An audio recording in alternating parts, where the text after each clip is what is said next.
آج ہم یہ بتانا چاہ رہے ہیں کہ قیام اللیل کا ایک فائدہ یہ ہے کہ تہجد کی نماز پڑھنے کی وجہ سے اللہ تبارک و تعالی جنت میں داخلہ کرتا ہے، داخلہ دیتا ہے، جنت کنفرم ہو جاتی ہے جو آدمی قیام اللیل کرتا ہے، تہجد کی نماز پڑھتا ہے۔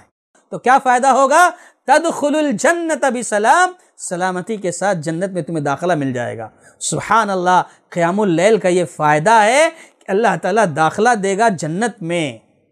اسی طریقے سے علی بن ابی طالب رضی اللہ تعالیٰ عنہ حدیث کے راوی ہیں، بیان فرماتے ہیں کہ ایک مرتبہ اللہ کے نبی صلی اللہ علیہ وسلم نے بیان فرمایا ان فی الجنت غرفا،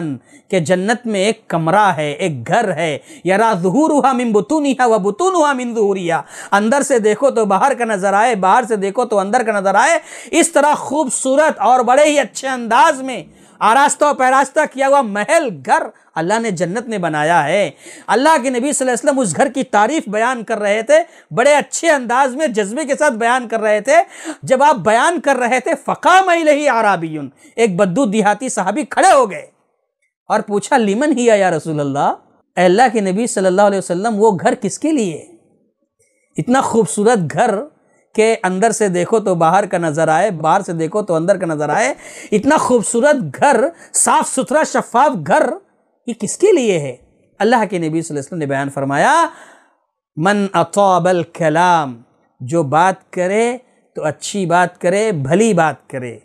واطعم الطعام، اور کھانا کھلائے، مہمان نوازی کرے، ضیافت کرے، وادام الصیام، اور مسلسل روزے رکھے، یعنی نفلی روزوں کا بھی اہتمام کرے، صرف رمضان کے روزے نہیں جو فرض ہیں، رمضان کے روزوں کے علاوہ بھی نفلی روزے ہیں اس کا بھی اہتمام کرے، وَصَلَّ بِاللَّيْلِ وَالنَّاسُ نِيَامٌ، اور قیام اللیل کرے، تہجد کی نماز پڑھے جبکہ سارے لوگ سو رہے ہوں، ایسے میں راتوں میں اٹھ کر کے اپنے رب کو منانے کی کوشش کرے، اپنے رب کو راضی کرنے کی کوشش کرے، تو اس شخص کو یہ گھر ملے گا جو بہت ہی خوبصورت ہے۔ تو دوستو اور ساتھیوں، کہنا یہ ہے کہ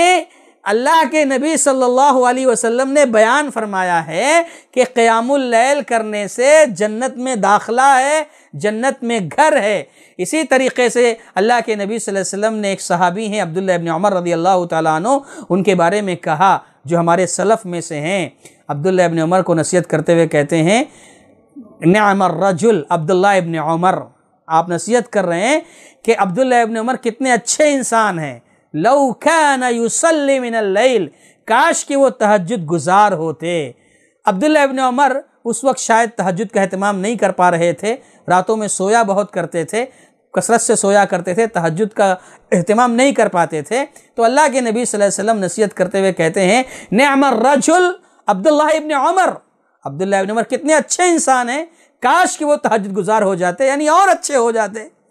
یہ خبر پہنچی عبداللہ ابن عمر رضی اللہ تعالیٰ عنہ کو، تو عبداللہ ابن عمر رضی اللہ تعالیٰ عنہ نے تہجد کا اہتمام شروع کر دیا، اور اس مہینے میں خصوصیت کے ساتھ اس کی جو فضیلت ہے ہم سب کو چاہیے کہ ہم اس کا اہتمام کثرت سے کریں، جیسے کہ اللہ کے نبی صلی اللہ علیہ وسلم نے بیان فرمایا، ہم نے اس کے پہلے بھی کہا من قام رمضان ایمانا و احتسابا غفر له ما تقدم من ذنبی، جو رمضان کے مہینے میں قیام کرتا ہے یعنی قیام اللیل کا اہتمام کرتا ہے، اس کے پچھلے سارے گناہوں کو اللہ بخش دیتا ہے۔ اللہ سے دعا کریں اللہ تعالی ہم سب کو توفیق عطا فرمائے، آمین۔ آپ اپنی زکوٰۃ، صدقات اور عطیات دیے گئے اکاؤنٹ نمبر یا QR کوڈ سکین کے ذریعے یا پھر گوگل پے کے ذریعے بھی بھیج سکتے ہیں۔ مزید جانکاری کے لیے